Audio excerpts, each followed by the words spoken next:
go. The roar of the Roosevelt High cafeteria, 100 separate conversations, the clatter of cutlery, the scrape of chairs, died in an instant. It was killed by one sound.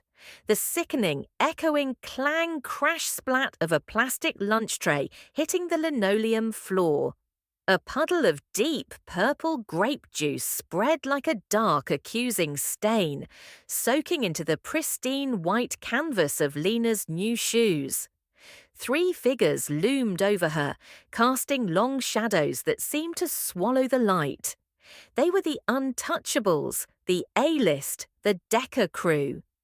"Oopsie," chirped Brittany Vance, the ringleader. She flicked her sleek auburn hair over one shoulder, a smirk playing on her perfectly glossed lips. "The floor's a weird place for your lunch, new girl. You should really watch your step." Lena Adebayo didn't gasp. She didn't jump back. She simply stilled. Her shoulders, which had been relaxed a moment before, settled into a posture of profound calm. She slowly lifted her gaze from the ruined shoes, past the splattered spaghetti, and locked eyes with Brittany. Her dark eyes weren't wide with fear. They were deep, calm pools of assessment, taking in every detail of the 3 faces smirking down at her. The entire cafeteria was a frozen tableau, 100 pairs of eyes glued to the scene, waiting for the inevitable tears, the stammered apology, the flight of another victim. "Seriously, Brittany?" a voice muttered from a nearby table, but it was quickly shushed. But see, Brittany and her crew were operating on a flawed premise. They thought they were dealing with just another easy target, another quiet scholarship kid they could bully into submission to cement their social standing. Pfft! They were so wrong. Lena Adebayo hadn't spent the last decade of her life learning how to fit in. She'd spent it mastering the rhythm of the berimbau, the flow of the ginga, and the breathtaking, powerful art of capoeira. It was a dance, a fight, a game of poetic motion all in one. And these 3, they hadn't just tripped a new student, they'd just arrogantly waltzed into the eye of a storm, and they didn't even know it was hurricane season. Lena took a slow, measured breath, the air hissing softly between her teeth. The sound was unnervingly loud in the silence. "You know," she said, her voice not much louder than a whisper, yet it carried to every corner of the room. "I think there's been a misunderstanding." Brittany's boyfriend, Cole Anderson, the star of the varsity swim team with a jawline that was the subject of many a hallway sigh, stepped forward, puffing out his chest. He was 6 feet 2 inches and built like a sculpted god, used to people moving out of his way. "Oh yeah?" he sneered, his voice dripping with condescension. "Enlighten us." Behind him, his best friend and perpetual shadow Derek Miller cracked his knuckles with a series of pops, a menacing empty-headed grin spreading across his face. "It means," Lena said, her posture relaxed but ready. "You think I'm a target. I'm not." "Ha!" Brittany's laugh was shrill. "What are you going to do, dance for us?" Some of the onlookers snickered. "Actually," Lena allowed a small, dangerous smile, "it's capoeira, and I only dance with willing partners." She placed her fallen apple gently on a nearby table. Cole made his move. He reached out to shove her shoulder, expecting her to stagger back. Whoosh!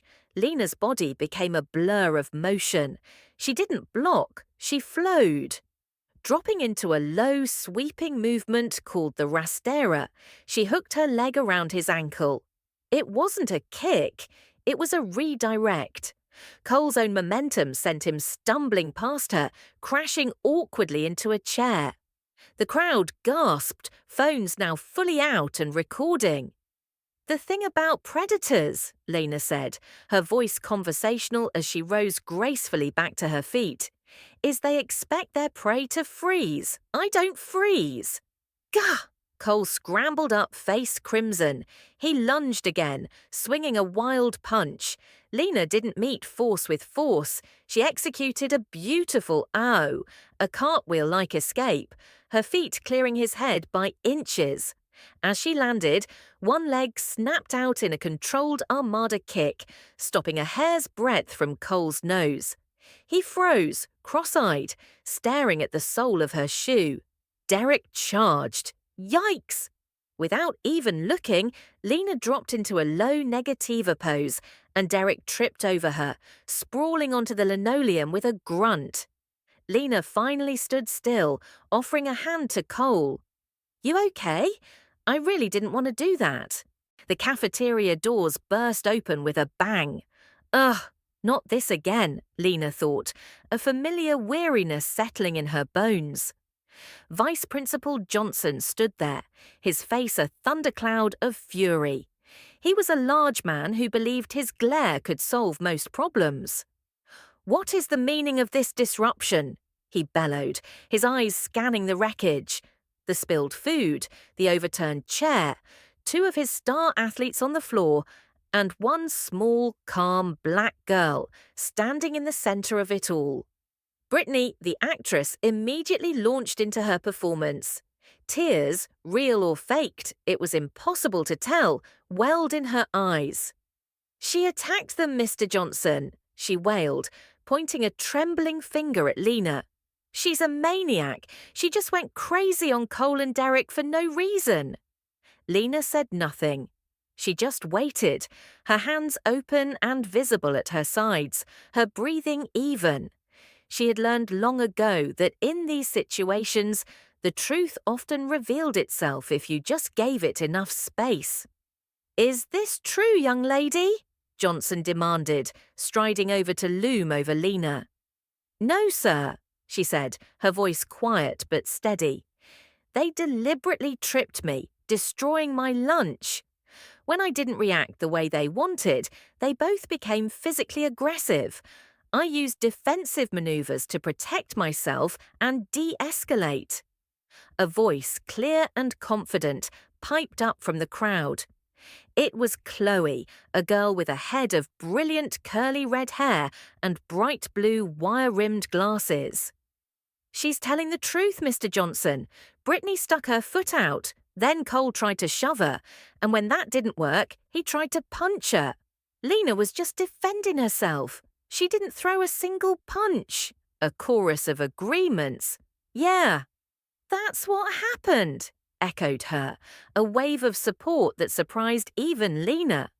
Principal Johnson's stern expression didn't change, but his eyes narrowed thoughtfully.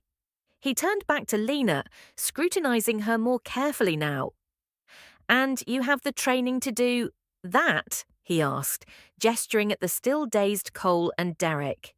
"Yes, sir. I study Capoeira. I'm a graduated student under Mestre Silva in Oakland."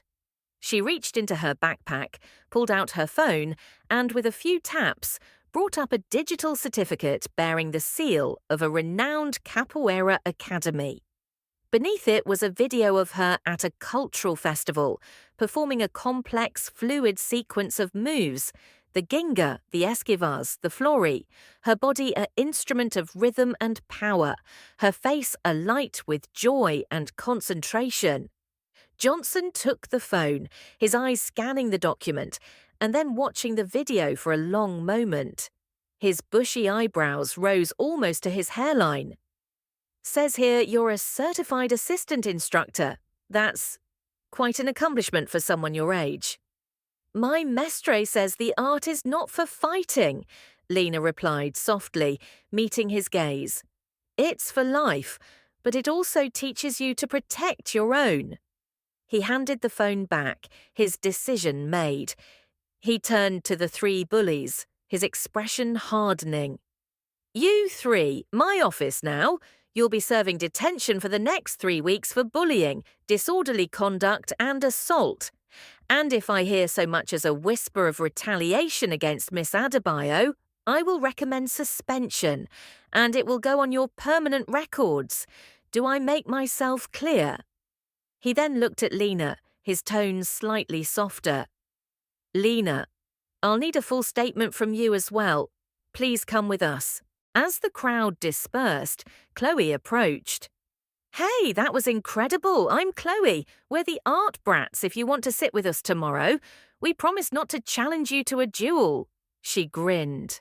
Lena smiled back, a real, relieved smile. "I'd like that." But the victory was short-lived. Brittany, Cole, and Derek were fuming. "This isn't over," Brittany seethed in detention. "Everyone has a weakness." Their digging uncovered it. Lena wasn't just a transfer. She'd left her old school after a major incident. Brittany found a local news article online. "Community centre performance ends in hospital visit." "Aha," Brittany whispered, her eyes gleaming. "Got her." The next day, in AP Literature, Brittany was waiting. "Look what I found, everyone," she announced, holding up her phone. "Our hero has a dark side." Lena's blood ran cold. "Don't, Brittany," she pleaded softly. "Don't tell them how your little dance put a kid in the hospital." Brittany's voice was dripping with fake sympathy. "That you're not a disciplined artist, you're a hazard." The class was silent, all eyes on Lena. She took a shaky breath. "His name was Isaiah," she said, her voice thick with emotion. "He was my partner for a demo at a community fair. We were doing a rhoda, a demonstration circle. I was supposed to do a simple, evasive move, the esquiva." She paused, gathering strength. "But he misjudged the distance. He moved in when he should have moved back. My kick, it connected." Oh God, I heard the crack. His collarbone snapped. He was in so much pain. Tears welled in her eyes. "I quit performing after that. I thought I'd never pick up capoeira again. How could I, when my art hurt someone?" "So you are dangerous," Brittany stated, though her triumph was faltering in the face of Lena's raw honesty. "Yes," Lena declared, looking straight at Brittany, her voice firming. "I am powerful, and that day I learned that power demands absolute control and respect. Not just for the skill, but for the people around you. That's why I walked away from you yesterday. That's the real lesson. Wait for it. This is where everything changed." Chloe stood up. "You know what? I'd still rather have Lena's kind of power any day." "Huh?" Brittany looked stunned. "Lena made a mistake and it haunts her," Chloe continued, her voice gaining strength. You try to hurt people on purpose every single day, and you sleep just fine. That's the real difference." Other students began nodding. "Yeah, leave her alone, Brittany," someone called out. Brittany looked around the room. The scorn she'd tried to direct at Lena was now reflected back at her tenfold. She shrunk into her seat, defeated. The story of the cafeteria takedown was replaced by a new story, the story of Lena's courage and vulnerability. Students didn't see a weapon, they saw a leader. The bullies had picked the wrong girl, not because she could flip them with her legs, but because her spirit was unbreakable. She had faced her darkest failure and chosen to grow from it. And in doing so, she taught everyone that true strength isn't about never falling. It's about how you rise, grace intact, ready to lift others up with you.